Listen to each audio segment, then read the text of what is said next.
Reporting speech किसमें होगी? Interrogative में होगी। तो ये परिवर्तन किसमें होगा? रिपोर्टेड स्पीच में ना। क्या? अगर से है तो आस्क में, सेज है तो आस्क में, सेड है तो आस्क में। अब इसमें ये नियम नहीं आएगा सेड टू है तभी आस्क में बदलेंगे।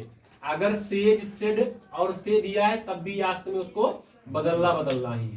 ठीक, फिर लेकिन नियम वही रहेगा। अगर रिपोर्टिंग वर्ब किसमें है? प्रेजेंट इंडेफिनिट में, तो रिपोर्टेड स्पीच के टेंस में कोई परिवर्तन नहीं करेंगे। लेकिन अगर पास्ट टेंस में हो जाती है, क्या रिपोर्टिंग वर्ब अगर आपकी पास्ट टेंस में हो गई तो उसको क्या करेंगे? शेष नियम में, पूर्वोक्त नियम के अनुसार बदल देंगे। प्रेजेंट के जितने टेंस सब किसमें जाएंगे? पास्ट में। और पास्ट इंडेफिनिट पास्ट परफेक्ट में, पास्ट इंडेफिनिट पास्ट परफेक्ट में, past continuous past perfect continuous में। और अगर रिपोर्टेड स्पीच में विल सेल आया होगा तो इसमें बदलेंगे वुड और शुड में। कैन आया तो कुड में आया तो माइट में। ठीक, अब कंजक्शन क्या लगाएंगे? कंजक्शन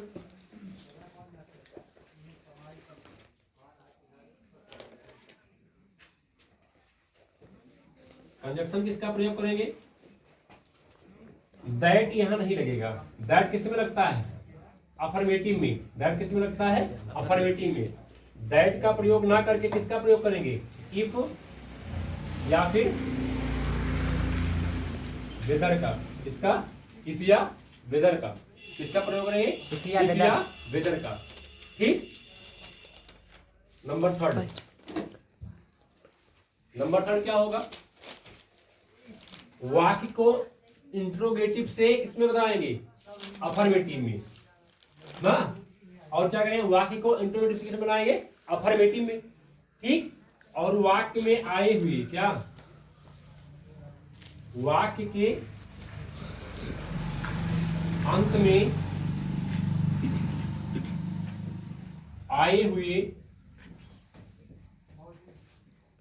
क्वेश्चन मार्क, क्या? क्वेश्चन मार्क को हटाकर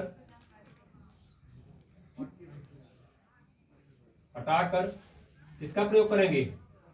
फुल स्टॉप का प्रयोग करेंगे। किसका? फुल स्टॉप का प्रयोग करेंगे। ठीक, ये इतना हो गया नियम। अब एक तो एग्जाम्पल देख लीजिए।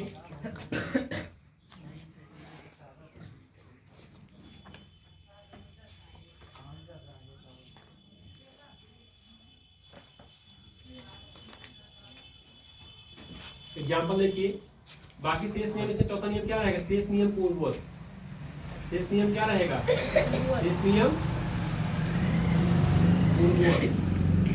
पूर्ववत मतलब क्या हुआ? पिछले के जितने नियम रहे थे वो भी साथ में रहेंगे। ठीक ना। आप ध्यान समझिए। जैसे ही सेड, क्या? He said can you solve this question. ध्यान समझिए, पूरा नियम वही है। अब ध्यान समझिए, इसमें सेड आया है, रिपोर्टेड स्पीच के रिपोर्टिंग वर्ब किसमें बदलेंगे? आस्क में। ठीक, कैन है किसमें बदलेगा? कुड में ना। कैन है किसमें बदलेगा? कुड में। अब यहां देखिए यू दिया है। क्या दिया है? यू। तो यू को किसके अनुसार बदलते हैं? यदि वाक्य में सेकंड पर्सन आया हो तो किसके अनुसार बदलेंगे? ऑब्जेक्ट के अनुसार। क्या बदलेंगे? ऑब्जेक्ट के अनुसार।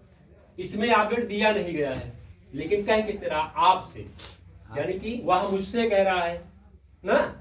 अगर नहीं समझ में आती यहाँ पे क्या मान देते हैं? ही सेड टू मी कर देते हैं। क्या कर देते हैं? He said to me. He said to me. ठीक, वैसे करते तो भी हो जाता, लेकिन यहाँ चूंकि हमें समझाना इसलिए बता रहे। He said to me can you solve this question. यहां से अब यही मी हटा दो, फिर क्या बना? He said can you solve this question। This किस में बदलेगा? दैट में। ठीक, दिस किस में बदलेगा? दैट में। ठीक, अब क्या हो जाएगा? He asked, क्या होगा? He asked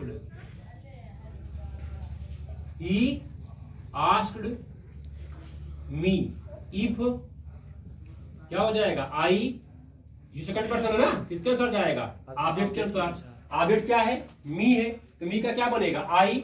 और कैन किस में बदलेगा? वुड में। सॉल्व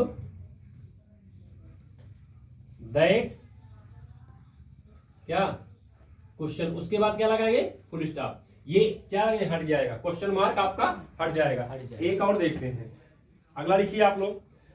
एक मिनट, एक और लिखो।